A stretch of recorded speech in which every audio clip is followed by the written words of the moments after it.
আজকে থেকে কোনো হাসা যাবে না, কারণ হাসলে হয়তো আপনি চলে যেতে পারেন পৃথিবী ছেড়ে। কি দোষ ছিল পারভেজের যে হাসির কারণে তাকে বিদায় নিতে হলো এই পৃথিবী থেকে, এই পৃথিবীর মায়া থেকে তাকে বিদায় নিতে হলো। আজকে দেখুন এত সুন্দর একটি সোনার টুকরো ছেলে, তার মায়ের বুকে কি আগুনটা জ্বলে। একটিবার কেউ ভেবে দেখেছেন?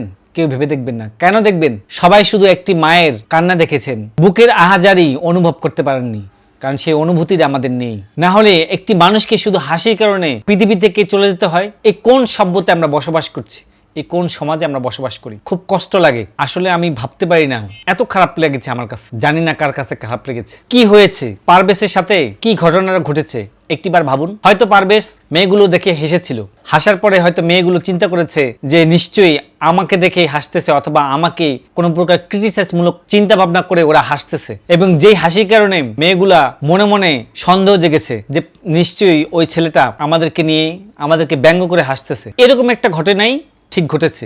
এই ঘটনা ঘটার পরেই ওই মেয়েগুলো ছেলেটার সাথে কিছু বাগবিতণ্ডে জড়িয়ে গেছে। এই বাগবিতণ্ডের কারণে হয়তো পারভেজ নামক সেই ছেলেটি বলেছে, আমি শুধু কেবল হেসেছি, আমি তো আপনাদেরকে কিছু বলিনি, আপনারা কেন উত্ত্যক্ত হচ্ছেন, আপনারা কেন রাগ হচ্ছেন, আমি তো আপনাদেরকে নাম ধরে কিছু বলিনি। যাই হোক, এই ধরনের কোনো একটা ঘটনাই ঘটেছে। এই ঘটনা ঘটার পরে এটা একটা মীমাংসিত হয়েছে, এটা সমাধান হয়েছে, কলেজ কর্তৃপক্ষ এটা সমাধান করেছে। এই মীমাংসিত একটি ব্যাপার নিয়ে কিভাবে পারে সেই পারভেজকে এরকমের নৃশংসভাবে তার প্রতি অত্যাচার করতে এই হায়নারা ঝাঁপিয়ে পড়তে পারে? শেষমেশ তাকে পৃথিবী থেকে বিদায় করে দিল। শুধু একজন পারভেজকে বিদায় করে দেননি, বিদায় করে দিয়েছেন পারভেজের মায়ের, বাবার হাজারো স্বপ্নে লালিত সে আশাগুলো। তারা সেই ছেলেটিকে কত ভালোবাসে একটিবার চিন্তা করুন। আপনি আপনার মায়ের কাছে গিয়ে জিজ্ঞেস করুন যে মা, আমি যদি চলে যাই বা আমাকে যদি কেউ পৃথিবী থেকে বিদায় করে দেয় তাহলে তুমি কতটা কষ্ট পাবা। আপনার মায়ের কাছে গিয়ে জিজ্ঞেস করুন।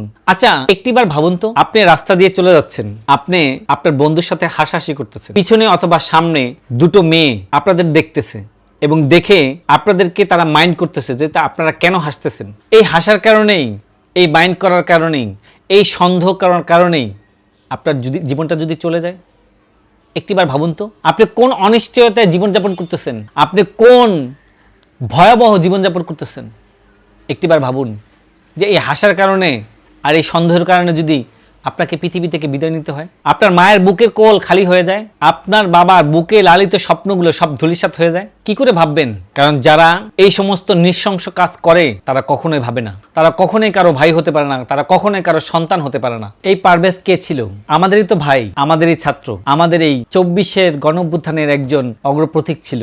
সামনে থেকে সে এই পারভেজেই নেতৃত্ব দিয়েছেন, অথচ কত নৃশংসভাবে, কতটা ভয়ঙ্কর ভাবে তাকে আমরা সামান্য একটু হাসির জন্য পৃথিবী থেকে বিদায় করে দিলাম। এই কষ্ট তার বাবা মা কিভাবে সহ্য করবে? স্যার আমি নিজে নিজে হেসেছিলাম, ওনাদের দিকে তাকিয়ে নয়। এই বাক্যটি শুধু ছিল পারভেজের শেষ কথা। এই বাক্যটি পরেই পারভেজকে পৃথিবী থেকে বিদায় নিতে হলো। পারভেজের এখন শুধু রয়ে গেছে ফেসবুকে একটি পোস্ট, একটি কান্নার ইমোজি এবং সোশ্যাল মিডিয়ায় কিছু পারভেজের কষ্টদায়ক কিছু পোস্ট।